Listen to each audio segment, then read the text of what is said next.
On July 1st, Anthropic quietly resurrected its most powerful AI because the US government forced them to erase it from the internet for 18 straight days. When Claude Fable 5 launched on June 9th, it immediately triggered a strict Department of Commerce order blocking foreign access. Rather than splitting their user base to comply, Anthropic pulled the plug entirely. On June 11th, the model went completely dark. Why this sudden lockdown? Fable 5 crossed a dangerous threshold in biological and cybersecurity reasoning, making it a literal national security risk under US export controls. After intense behind-the-scenes negotiations, the government finally lifted the ban on July 1st. But this resurrection comes with a massive catch.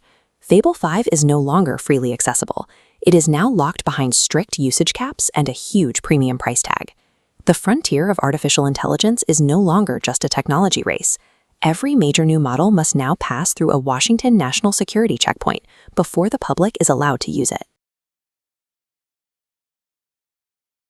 You know, if you follow the AI space, you're used to things moving incredibly fast. But even by frontier AI standards, July 1st, 2026 was an absolute roller coaster. It was arguably the single biggest day in Anthropic's history. Why? Well, two massive parallel events crashed into each other on the exact same day for the exact same company. And the crazy part is almost nobody saw these two events colliding quite like this. So let's jump right into this explainer and break down exactly what happened. Okay, let's dive into this. 18. That is exactly how many days Anthropic's absolute most powerful AI, Claude Fable 5, went completely dark. 18 days of just utter silence. No one could use it. The AI community was literally scrambling for answers after a sudden, sweeping US government ban practically erased the model from the internet, just days after it arrived. So let's map out how this chronological chaos actually unfolded. It all kicked off on June 9th, when Anthropic triumphantly launched Fable 5. But man, that celebration barely lasted 48 hours. By June 11th, the US Department of Commerce stepped in. They ordered that access be immediately removed for any foreign national. Now, instead of trying to comply with some messy, partial, region-based restriction, Anthropic made a massive strategic call. They pulled the entire model offline globally, for everyone. And that kicked off a highly negotiated 18-day period of silence, stretching right up until June 30th, when those export controls were officially lifted. Which brings us to July 1st, when Fable 5 was finally restored to the world. Now, you might be wondering, why did the government step in to begin with? Well, it all comes down to frontier AI export controls. The Department of Commerce placed these specific restrictions on Fable 5, along with its sibling model, Mythos 5, simply because of their incredibly advanced capabilities.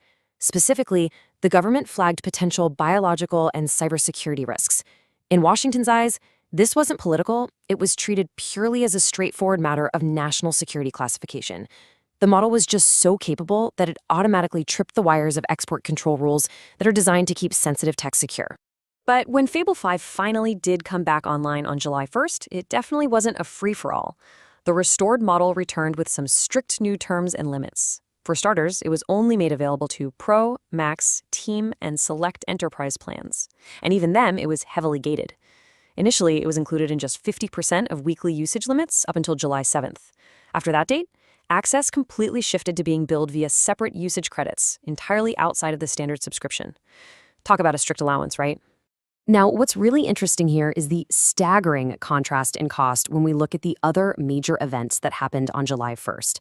On one hand, you have Fable 5 sitting at $10 per million input tokens and a massive $50 per million output tokens. But then look at the alternative, just $2 per million input and $10 per million output for a brand new model called Claude Sonnet 5.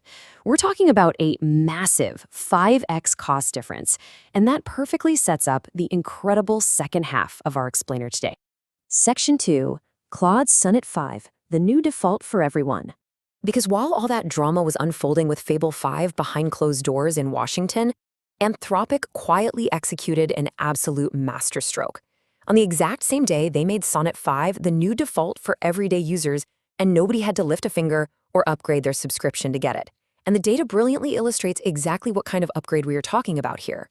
If you look at agentic coding performance, and this is measured by SWE Bench Pro, which is a super rigorous industry standard test for AI software engineering, The previous default Sonnet 4.6 sat at a respectable 58.1%, but Sonnet 5 leaps all the way to 63.2%.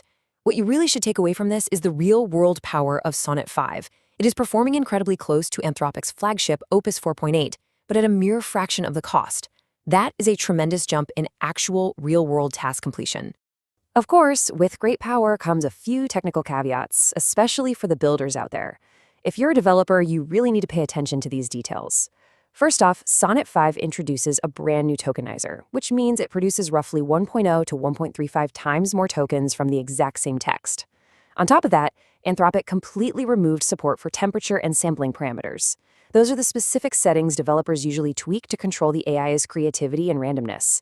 So if you've got an automated workflow built around the older Sonnet 4.6, you absolutely need to recalibrate your systems before blindly switching over to Sonnet 5 in production, unless, you want your AI getting a little too creative on the job. But once you do recalibrate, the results are absolutely phenomenal. To ground these abstract metrics into reality, just take it from Daniel Shepard, a senior engineer at Zapier. He noted that a two-part Salesforce automation that used to consistently stall halfway now completes end-to-end on Sonnet 5. This is such a concrete, on-the-ground example of just how much enhanced agentic reliability this new model brings into actual production environments for businesses everywhere. It's a real game changer. So let's zoom out to the big picture for a second. Because these two stories, the massive quiet upgrade of Sonnet 5 and the dramatic government gating of Fable 5, they point to a much broader industry reality. We're calling it the Washington Security Checkpoint. You see, Anthropic isn't alone in this experience. Just a few days earlier, on June 26th, OpenAI's most powerful models, GPT 5.6 Sol, Terra, and Luna, were also restricted to just 20 approved companies due to government pressure. It's becoming pretty clear that the absolute frontier of AI development now has to pass through a government security checkpoint before it ever reaches the public. Which leaves us with a really crucial question to close out today's explainer. Is government restriction the new normal for frontier AI? Think about it. Both Anthropic and OpenAI's absolute best models are now simultaneously navigating intense government oversight. The Wild West days of AI might just be over. This technology is moving incredibly fast, and the stakes are literally higher than ever. If you want to make sure you never find out about massive industry shifts, unexpected bans, or surprise model drops a week too late, make sure you hit that subscribe button right now. When the next major AI gets launched, banned, or brought back from the dead, we'll be right here to break it all down for you. Thanks for joining me, keep learning, and I'll see you in the next explainer.